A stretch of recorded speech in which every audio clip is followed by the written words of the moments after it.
जय हिंद, नमस्कार। मैं अंबर जैदी स्वागत करती हूँ आप सबका एक बार फिर से हमारे आज के कार्यक्रम में और बड़ी खबरों के साथ एक बार फिर से हाजिर हैं। ढाका के अंदर हालात जो है बहुत ज़्यादा खराब हो रहे हैं। आप सब जानते हैं कि ढाका में मैसिव प्रोटेस्ट चल रहे हैं अगेंस्ट यूनिस गवर्नमेंट और बांग्लादेश के अंदर जो हालात है, उन हालात को देखते हुए ढाका पुलिस चीफ ने जो इश्यू किया है वो शूट ऑन साइट ऑर्डर कर दिया है। यानी कि जो भी दिखे उस पर पूरी तरह से पूरा शिकंजा कसने की तैयारी है और क्रूड बॉम्ब अटैक्स और ये सारा कुछ उसमें नज़र आ रहा है। बांग्लादेश गवर्नमेंट का पहले से ही काफ़ी प्लान था। आप सबको याद होगा कि इस पे हमने चर्चा भी की थी कि किस तरह से एक छावनी बनाकर पूरे ढाका को रख दिया गया है इस पूरे प्रोटेस्ट को लेकर और हालात लगातार खराब होते जा रहे हैं और शेख हसीना को लेकर फैसला सुनाया जाने वाला है और इस सब के चलते पूरी तरह से ढाका जो है वो अस्थिर होता जा रहा है और जो फैसला आने वाला है, अभी तो फैसला आने नहीं पता, लेकिन फैसले के पहले ही इस तरह के हालात हैं, तो फैसला आने के बाद क्या यूनुस की सरकार टिकेगी? सरकार तो खैर क्या ही, जब जो भी हैं केयर टेकर हैं वो गवर्नमेंट के, तो क्या वो बने रहेंगे या फिर देखते हैं कि किस तरफ हालात जाते हैं। उमेश जी हमारे साथ है। उमेश जी, स्वागत है आपका। जय हिंद, नमस्कार। जय सिया राम अंबर जी। जय सिया राम। उमेश जी, उमेश जी, बांग्लादेश में हालात खराब हो रहे हैं और ढाका के अंदर शूटेड साइट के ऑर्डर्स दे दिए गए हैं और यूनिस गवर्नमेंट के खिलाफ जो प्रोटेस्ट चल रहे हैं और आज शेख हसीना पर फैसला आने वाला है। कैसे आप देख रहे हैं लगातार इन बिगड़ते और बढ़ते हालातों को लेकर?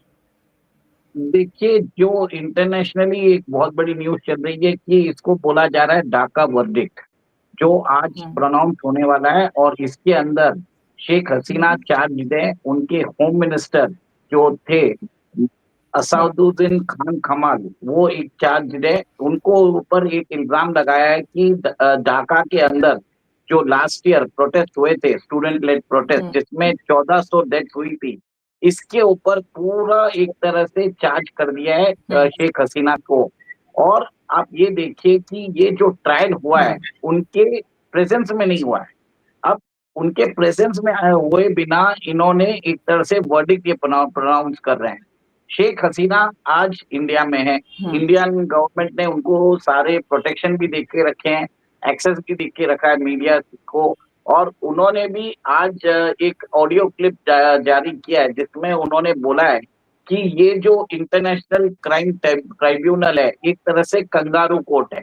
और ये बोल रहे हैं कि मैं ढाका आने हुँ, को तैयार हूँ, प्रोवाइडेड मुझे एक तरह से एश्योरेंस मिले कि मेरी पार्टी को पार्टिसिपेट, जो वहाँ पे इलेक्शंस होने वाले हैं, उसमें पार्टिसिपेट करने की इजाज़त मिले। और वहाँ पर जो अभी यूनिस गवर्नमेंट है, हुँ, उसको हटाने की बात कर रहे हैं। और उन्होंने ये भी बोल दिया है कि ये जो यूनिस्ट हैं, वो अमेरिकन स्टूज है।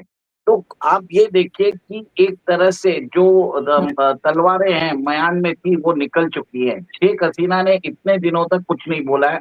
अचानक 12-13 तारीख से आप देख रहे हैं ढाका के अंदर सिचुएशन खराब होती जा रही है, बॉम्ब ब्लास्ट होते जा रहे हैं। यूनुस का जो हुँ, ऑफिस है मीरपुर में, ग्रामीण बैंक में, उसमें बॉम्ब ब्लास्ट हुए हैं। कुछ देर पहले कल उनकी जो एडवाइजर है, उनके घर पर बॉम्ब फेंके गए थे। ढाका में 32 इंस्टेंसेस हो चुके हैं जहाँ पे बॉम्ब ब्लास्ट हुए हैं। अब तो हालत ऐसी खराब हो गई है कि शूट एंड साइट ऑर्डर उन्होंने बोल दिए हैं। देखिए, ये वही हुँ, स्थिति है जो शेख हसीना के खिलाफ हुई थी।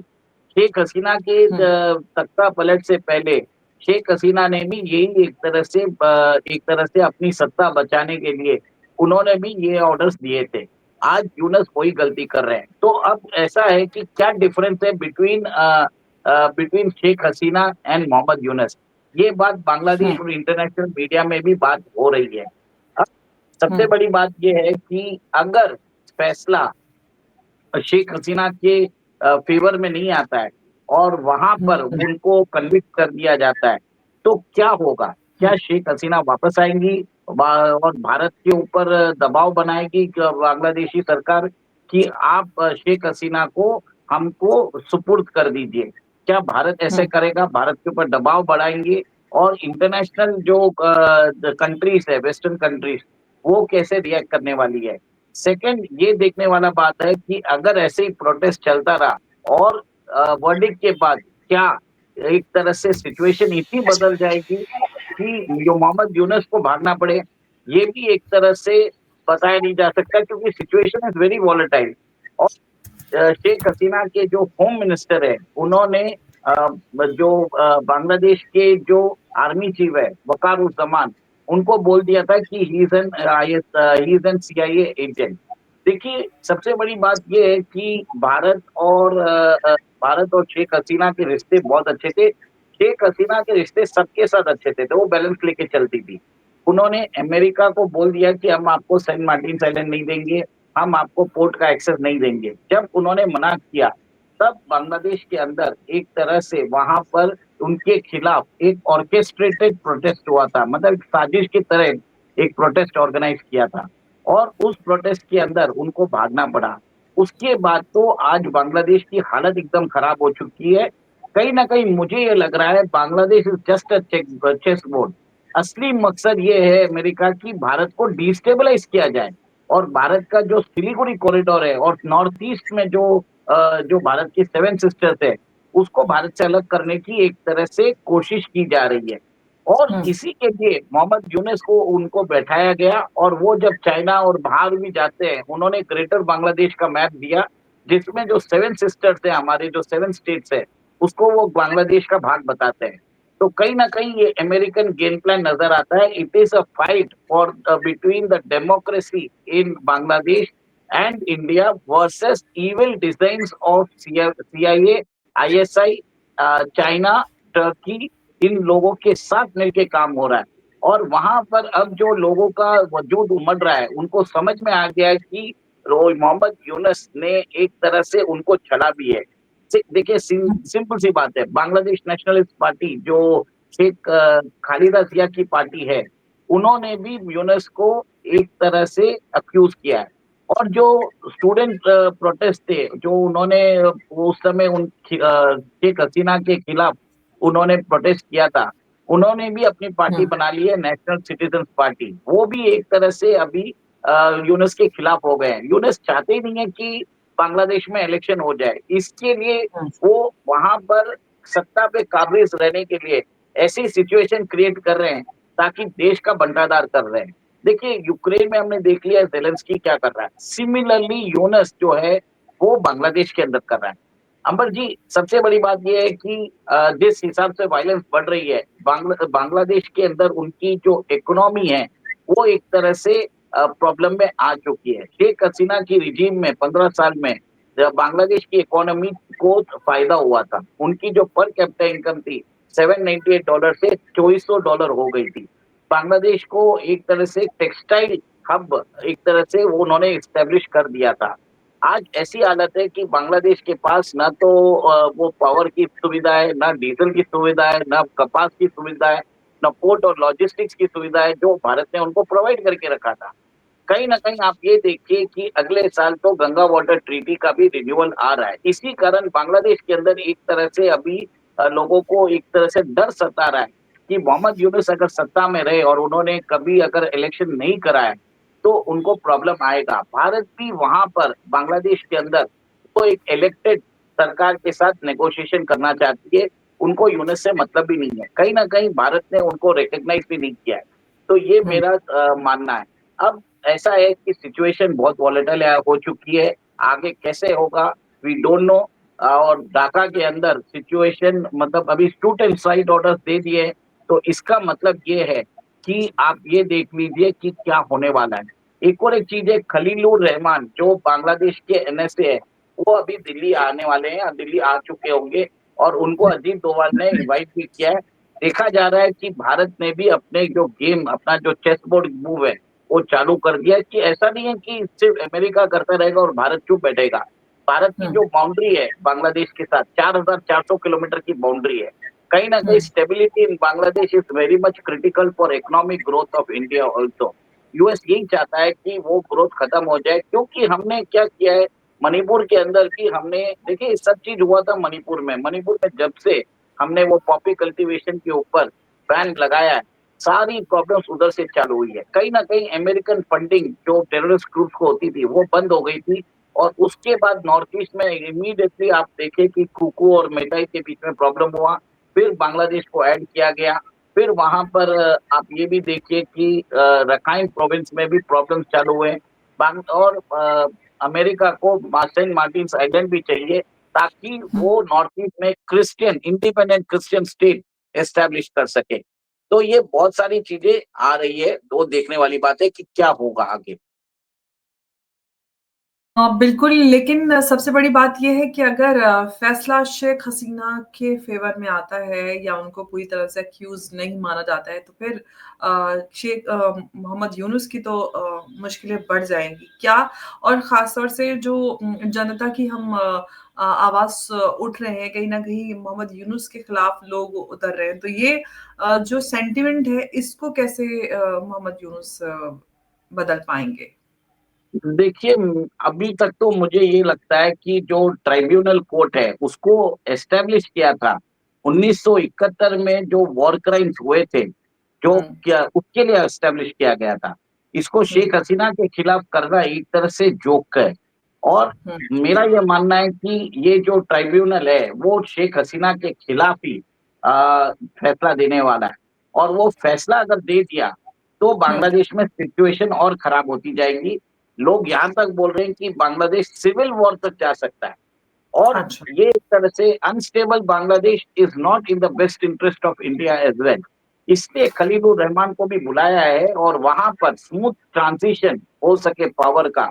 स्मूथ ट्रांजिशन मतलब ये है कि यूनेस्को हटाया जाए और जहां पर जो जनरल वकारुज्जमान है उनको भी एक तरह से भारत ने एक तरह से नोटिस में डाल दिया होगा कि आप ये सब करिए मत, नहीं तो भारत को फोर्सफुली इंटरफियर करना पड़ेगा अगर सिचुएशन खराब हो जाती है ढाका में। और हुँ, उसके कारण देश भर में प्रॉब्लम्स क्रिएट होते हैं और हमारे बॉर्डर्स इफेक्ट होते हैं। Then Indian forces will have to respond. Bharat को अपनी फोर्सेस भेजनी पड़ेगी, कोई उपाय नहीं है। भारत नहीं चाहता करने के लिए, इसी के लिए शायद अजीत डोवाल जी ने उनको बुलाया है। देखते हैं क्या होता है। Situation is very volatile in Dhaka. और मेरा ये मानना है कि we need to keep and watch of how situation is going to turn. But लग रहा है, ये मेरा मानना है कि जो वर्डिक्ट है वो वो एक तरह से शेख हसीना के अगेंस्ट ही जाने वाला है, क्योंकि ये कोर्ट एक तरह से कंगारू कोर्ट है। और इसी के लिए शेख हसीना ने भी एक वॉइस क्लिप उन्होंने जारी किया अपने सपोर्टर्स को, जिसमें उन्होंने मोहम्मद यूनुस को एक तरह से इनलेजिटिमेट जो इनलेजिटिमेट अभी जो रिप्रेजेंटेटिव है वो करार कर दिया है। और कहीं ना कहीं उन्होंने बोल भी दिया है कि जब वो अमेरिका गए थे, क्लिंटन फाउंडेशन ने उनको होस्ट भी किया है। तो आप ये समझ लीजिए कि ये जो तख्ता पलट है उसको अनकॉन्स्टिट्यूशनल उन्होंने करार कर दिया है। और यूनेस की जो यूनेस जैसे चीफ एडवाइजर बने हैं उसको ही उन्होंने सवालिया निशान लगा दिया है। तो एक तरह से कॉन्स्टिट्यूशनल क्राइसिस आ चुका है बांग्लादेश में। अब बांग्लादेश कैसे होगा, क्या करेगा, वी हैव टू सी। वहां पर जो लग रहा है, it is like a street protest. मतलब अगर आपके पास स्ट्रीट मोबिलाइजेशन का अगर आपके पास ताकत है, आप वहां पर चक्का जाम कर सकते हो, कियोस्क कर सकते हो, तब जाके आप कुछ भी कर सकते हो। सेम चीज जो शेख हसीना के खिलाफ हुआ था, मोहम्मद यूनुस ने किया था, सेम उनके खिलाफ रिपीट हो रहा है। तो ये कह सकते हैं कि शेख हसीना की जो खामोशी रही इतने समय, उसको हम ये कहें कि वो एक स्ट्रैटेजिक खामोशी थी और सही समय पर वो अपना मुँह खोल रही हैं ताकि जो आवाम है, जो लोग हैं उसको सही बात पहुँचा सकें और सही दिशा में उसको मोड़ा जा सके। लेकिन जैसा कि आप कह रहे हैं कि जहाँ तक उम्मीद है फैसला शेख हसीना के खिलाफ ही आएगा। शेख हसीना के खिलाफ फैसला आता है, स्थिति बहुत ज़्यादा गंभीर होती हुई नज़र आएगी क्योंकि जिस तरह से ढाका में अनरेस्ट है और ऑफ कोर्स फिर बॉर्डर पे भी कहीं न कहीं उन सारी चीज़ों का असर पड़ेगा और भारतीय फ़ौज की आपने बात की, उनको इंटरवीन करना पड़ेगा। किस तरह के हालात हम बनते हुए देखेंगे अगर फैसला उनके हक में नहीं आता है? मेरा ये मानना है कि अगर फैसला उनके खिलाफ नहीं आता है तो आज सुबह जो बांग्लादेश के एडवाइजर है, बांग्लादेश के जो चीफ एडवाइजर है, उनके जो एडवाइजर है, उनके घर पर एक बॉम्ब ब्लास्ट हुआ है। वहां पर वो मोलोटोव बॉम्ब फेंका गया था। तो ये देखिए कि बांग्लादेश के जो शेख हसीना के जो सपोर्टर्स हैं, वो यूनुस के सपोर्टर्स को टारगेट करेंगे, इंडिविजुअली टारगेट करेंगे। तो क्या लोग जो अभी मोहम्मद यूनुस को सपोर्ट कर रहे हैं वो सत्ता मतलब में रहना चाहेंगे? मोमेंटो में मार्किंग हो रही है। हाँ, वैसे ही कुछ होगा। देखिए, मेरा ये मानना है कि उनको भी चिन्हित कर दिया है, उनको भी मालूम है कि क्या हो सकता है, सिक्योरिटी उनको देखिए सबसे बड़ा बात है कि स्ट्रीट पावर मोबिलाइजेशन जो हुँ, किया गया था शेख हसीना के against, the same thing is happening against Yunus. Yunus कैसे बचेंगे? और यूनुस ने तो बोला भी था कि 6 महीने के अंदर he will be doing the election, पर वो कर ही हुँ। नहीं रहे। सर, वो हमेशा सिचुएशन को ऐसा खराब करते जा रहे हैं और उन्होंने अपनी बात को एक तरह से बार-बार उन्होंने अपनी बात को चेंज किया है। लोगों को भी लगा था कि जब भी यूनुस आएँगे, वहाँ पर बांग्लादेश में प्रॉस्पेरिटी आएगी। वो नोबेल पीस लॉरिएट भी है, उन्होंने ग्रामीण बैंक बनाई थी, माइक्रो फाइनेंस गाइड बोलते हैं। तो बट जब वो आए, एक तरह से उन्होंने बांग्लादेश का बंटाधार कर दिया। वहाँ पे जो रेडिकल इस्लामिस्ट है, उनको प्रिज़न में थे, उनको रिलीज़ कर दिया। जमात-ए-इस्लामी को एक तरह से खुला छूट दे दिया। आईएसआई के लोग बांग्लादेश में आ रहे हैं। लाल मोनिरहाट जो एयरबेस है, उसको उन्होंने एक्टिवेट कर दिया। चिटागोंग और मोंगला पोर्ट है, वहाँ पर पाकिस्तान की नेवी दिख रही है। तो कहीं न कहीं आप ये देखिए कि बांग्लादेश की जो जनता है, वो अभी भी 1971 का जो दर्द है, वो भूली नहीं है। और कहीं न कहीं आप ये देखिए कि अगर अगर बांग्लादेश में 30% लोग अगर पाकिस्तान को सपोर्ट करते हैं, तो 70% उनके अगेंस्ट भी है। ये समझने वाली बात है। सेकंड, इकोनॉमिक प्रॉब्लम्स हुआ था। देखिए, इकोनॉमिकली बांग्लादेश नीचे जाता जा रहा है, सबको मालूम पड़ रहा है। वहाँ पर लोगों को जो प्रॉस्पेरिटी थी, वो खत्म हो चुकी है। बैंक्स के अंदर घोटाला हो रहा है। भारत का जो सपोर्ट था, वो हट गया है और ये हटा नहीं है भारत ने, वो तो खुद बांग्लादेश ने खुद ऐसी हरकतें की है कि भारत को एक तरह से वैसे ही हटाना पड़ा। हिंदुओं पे उन्होंने जुल्म किए थे, भारत को उकसाने की कोशिश की थी। तो मेरा ये मानना है कि अभी जो है सिचुएशन ऐसी होगी कि उनको चिन्हित किया जाएगा और जितने भी अगर लोगों का लोगों को अगर गुस्सा आ जाए, तो शायद मोहम्मद यूनुस को आज भागना पड़ सकता है। तो ये देखने वाली बात है कि शाम तक क्या मोहम्मद यूनुस सत्ता में रहेंगे या भागेंगे? लेट अस सी, क्योंकि situation is going to change rapidly hour by hour. Of course कुछ भी नहीं कह सकते कि क्या हालात बदलेंगे एक फैसला और फैसला तो है ही, फैसले से बढ़कर जो जनता का फैसला है, जनता कहीं न कहीं मोहम्मद यूनुस से त्रस्त हो चुकी है। उन्होंने जो हालात बनाए हैं और सबसे बड़ी बात ये है उमेश जी अगर शेख हसीना आती हैं, तो जो आईएसआई और पाकिस्तान के फुटप्रिंट्स हैं, उसको कैसे अनडू कर पाएँगी? शेख हसीना के लिए काफ़ी सारे चैलेंजेज़ यहाँ पे नज़र आते हैं अगर उनकी वापसी होती है तो। देखिए, मेरा ये मानना है कि कुछ डरने वाली बात नहीं है, क्योंकि अब क्या है, शेख हसीना के अलावा खालिदा जिया की पार्टी जो बीएनपी है, उनको भी समझ में आ गया है कि इकोनॉमिकली बांग्लादेश को स्टेबलाइज़ करने की ज़रूरत है, बस। हुँ, तो जैसे ही वो लोग आएँगे, जो ये पाकिस्तान के जो टर्माइट्स है, जो वहाँ पर जो बैठे हुए हैं, अपने आप ही भाग जाएँगे। आप ये भी देखेंगे, इमीडिएटली खत्म हो जाएँगे। क्योंकि लोगों का एक let's wait for the verdict, कैसे वो सिचुएशन डेवलप होता है। We can just speculate for the time being, but situation बहुत वोलेटाइल है और वहां पर बांग्लादेश के अंदर प्रॉब्लम्स बढ़ने वाले हैं। शेख हसीना की वापसी शायद पॉसिबिलिटी हो रही है। इसके लिए खलीलुर रहमान को बुलाया भी गया, जो बांग्लादेश के एनएसए हैं, वो दिल्ली में आके बैठे हैं। तो भारत भी अपने पे ऑप्शंस टेबल पे डालेगा और वो बताएगा कि भैया आपके इमीडिएट नेबर तो भारत है।